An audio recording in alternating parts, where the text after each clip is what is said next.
من واحد من اكبر نجوم هوليوود لاكتر واحد منبوذ في هوليوود، من واحد مؤمن جدا جدا جدا بنظريات المؤامرة والدولة العميقة والكلام ده، لراجل مدمن كحول بيهين مراته، وفي النهاية بيتقبض عليه وبيتمنع من انه يخش هوليوود بسبب انه بيعادي اللي ما يتسموش ولاد العم اللي كلنا عارفين هم مين. دي القصة المثيرة لميل جيبسون، واحد من اشهر النجوم في هوليوود. مش عارف بصراحة احترم الراجل ده ولا لا، لاني بعد ما هحكي لك قصته انا متأكد ان اغلبكم هيحبه جدا، وانا بميل بصراحة اللي انا احبه او احب مواقفه. سريعا كده هنقسم حياة الراجل ده ل3 مراحل، هنقول اكتر الحاجات المثيرة للجدل اللي عملها في تاريخه الفني كله، وازاي في كل مرحلة كانت شخصيته مختلفة. في الاول مرحلة هنتكلم عن نشأته. اتولد من اسرة متوسطة بين 11 اخ واخت كلهم بيحبوه. انتقل مع اهله لاستراليا، دخل هناك معهد التمثيل، وفي الثمانينات تألق حرفيا. عمل اول فيلم الماد ماكس، وكان فيلم ملحمي بميزانية 10 مليون دولار، جاب 100 مليون، نجاح ساحق، حط اسمه على الخريطة بقوة. والجزء الثاني كان انجح. انتقل بعدها لهوليوود، وهناك قدم سلسلة من النجاحات خلته من اعلى الممثلين تحقيقا للايرادات في تاريخ هوليوود. حرفيا افلامه لوحدها تجاوزت المليار. افلام زي ليثال ويبن باجزائه ال4، ذا باتريوت، رانسام، بوكاهانتس، مافريك، باي باك، واخيرا وليس اخيرا الفيلم الايقوني واحد من اعظم الافلام في التاريخ، فيلم بريف هارت، اللي كان هو البطل والمخرج بتاعه، وحصل في الفيلم ده على جايزتين اوسكار. كل حاجه بتقول ان انت قدام ممثل من العيار التقيل، ممثل الكل عايز يشتغل معاه، ولكنه بيرفض انه يبيع روحه للشيطان على حسب وصفه. فهوليوود بتنبذه وبتحاول تدمره بكل الطرق. اللي ما تعرفوش عن ميل جيبسون انه من اكتر الناس الداعمين لنظريات المؤامره في هوليوود، ده غير انه مسيحي متدين جدا جدا جدا يا اخوانا، فطبيعي انه يكون رافض العبث اللي شافه لما راح امريكا. جيبسون بيقول في لقاء انه لما سافر امريكا للمره الاولى حس بالخوف كده، بالرهبه، حسه هو داخل هوليوود انه في مكان غريب، ناس غريبه بتبصله، عايزين ياثروا عليه، يجذبوه لطائفه مشوهه. احساس بالقلق ده كان ملازمه طول الوقت، خصوصا انه لمح كذا مره ان اغلب مشاهير هوليوود عبدة شيطان، والنخبه اللي بيحكموا امريكا عمرهم ما يسمحوا لاي حد ينجح لو مش زيهم. ابتدى يتكلم عن حاجه يا معلم اسمها هيوميليشن ريتشوال، لو قلتها صح، او طقوس الذل. ابتدى يقول ان عشان الماسونيه ترضى عنك وتتقبلك وتفتح لها اذرعك وتنجح في هوليوود، لازم تذل نفسك، تهين نفسك علنيا، لازم تعمل افعال مهينه عشان تبقى واحد منهم. يعني مثلا لما جون سينا يطلع عريان بالكامل في الاوسكارز، دي طقوس ذل. لما هاري ستايلز يلبس لبس بنات في اغلب حفلاته، دي طقوس ذل. كاتي بيري مره قالت او اتسرب لها تصريح بتقول فيه انها لو ما اشتهرتش هتبيع روحها للشيطان. كيفن هارت، ويل سميث، وغيرهم ممثلين كتير كانوا بيتعمدوا يلبسوا فساتين ولبس بنات كجزء من طقوس الذل. حتى ماتش الملاكمه الاخير اللي ما بين الملاكم الاسطوري مايك تايسون اللي بيواجه فيه جاك بول الانفلونسر اللي الكل بيكرهه وينتهى بهزيمه تايسون، ده من طقوس الذل لتايسون عشان يسدد اللي عليه. بيونسي وجاي زي من اشهر الرابرز اللي موجودين، بنشوفهم كل شويه بيعملوا المثلث ده بايديهم، وده معناه انهم جزء من الماسونيه. فميل جيبسون كان واضح جدا في الحته دي، وقال في كذا لقاء انه اتعرض عليه انه يذل نفسه ويعمل حاجات زي دي ورفض. بس الاغرب من اللي انا قلته لك ده هو كلامه عن الرئيس كينيدي، الرئيس الامريكي الاشهر اللي اغتيل في الستينات. قال ان الماسونيه هي اللي اختلته،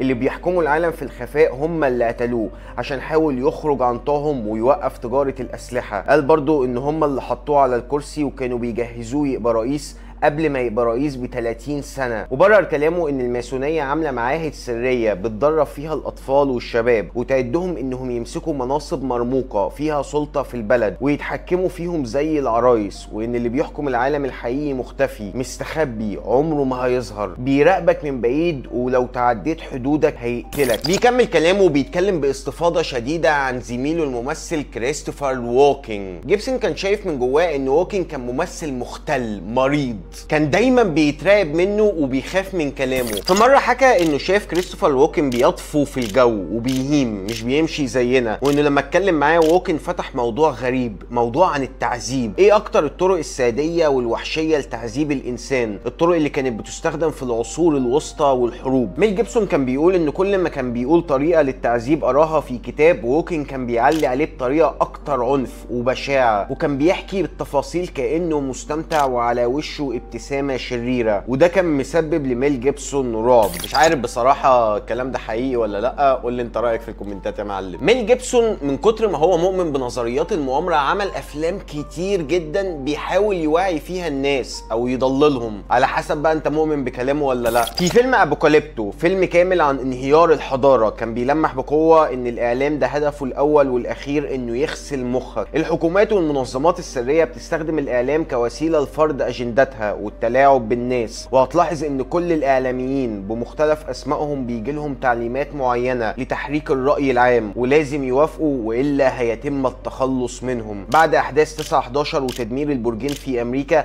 الحدث اللي خلى امريكا تقتحم العراق بحجه ان العراق معاها نووي، ميل جيبسون كان من اوائل الناس اللي كانت شايفه ان الحدث ده مجرد مؤامره من الدوله العميقه، وانه مش حدث ارهابي ولا حاجه، بالعكس كان متخطط له من زمان، مجرد طريقه لتحقيق اطماع امريكا في نفط العراق والشرق الاوسط. وانا عن نفسي بميل لرايه جدا وشايف ان هو عنده حق. بيكبر الموضوع وبيزيد عن حده جامد جدا مع صدور فيلم بريف هارت سنه 1995. كان في ملك في الفيلم ده اسمه ادوارد، كان مطلعه بشكل ضعيف جدا لان تاريخيا كان في اشاعات بتقول ان الملك ده كان الوان. هنا بتقوم ضده حمله بتهز هوليوود، جماعات ومظاهرات للالوان قدام السينمات عايزين يمنعوا عرض الفيلم، واصفين ليه بالعنصري، الخنزير، معادي للحريات، وكاره للالوان. اي ممثل مشهور في مكانه بيجيب وراه، بس جيبسون لا، بيثبت على موقفه اكتر وبيغيظهم بتصريحات مستفزه اكتر. في حوار مع مجله البايس الاسبانيه قال: انا لا احب ان يعتقد الناس اني الوان، لان ذلك سيكون مثل ان ينادوني بالكلب، انا لا امارس الجنس مع الرجال، هل هذا واضح؟ وساعتها قال انه كمان مش مرتاح لما يشوف راجل بيتمشى بطريقه نثويه او بينعم صوته. بعدها بفتره في مجله بلاي بوي سالته تحديدا: هل انت ضد الالوان؟ قال لهم: لا،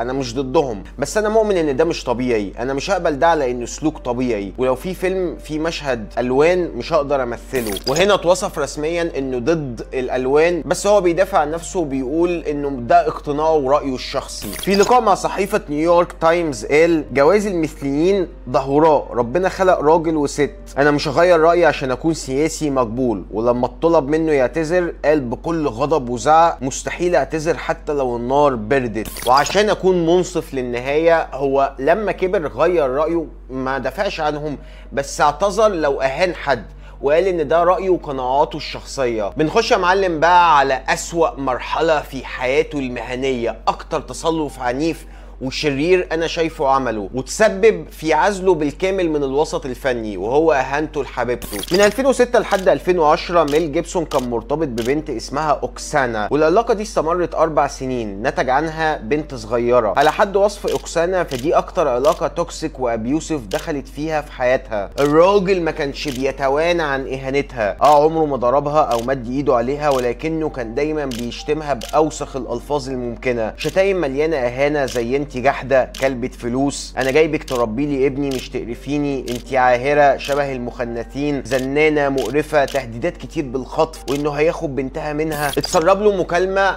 وسط خناقاتهم كان بيشتمها فيها، سربها له ابنه، وحرفيا اتصدمت لما سمعتها. كميه شتايم رهيبه، اسوأ الشتايم الممكنه، وصفها انها حقيره وكلبة فلوس وشبه الالوان والكلام ده كله، وكان بيعشق عاشق لكلمه تبا، اكيد انتوا عارفين معناها بالانجليزي، قالها بتاع 50 مره في مكالمه مدتها كام دقيقه. في 2010 اوكسانا بتسيبه وبترفع عليه قضيه لاحتضان بنتهم، وبيحاربوا بعض في المحكمه. اوكسانا بتقول: ميل كان بشع، عشت معاه لحظات حلوه كتير، بس اللحظات السيئه كانت اكتر، كنت احيانا بخاف انه يقتلني، عصبيته كان مبالغ فيها، مش بيشوف قدامه وبيعدي كل الخطوط الحمراء، وبعديها بيرجع يعتذر ويكرر نفس دايره الاهانه من الاول. بترفع عليه قضيه اعتداء بعد الانفصال، وبيقدر محاميه يخرجه منها عن طريق دفع تسوية مع اوكسانا وغرامة بسيطة للمحكمة. بنوصل لاخر مرحلة في حياته، ودي ابشع مرحلة ممكن يمر بيها اي فنان، انه يعادي اللي فوق،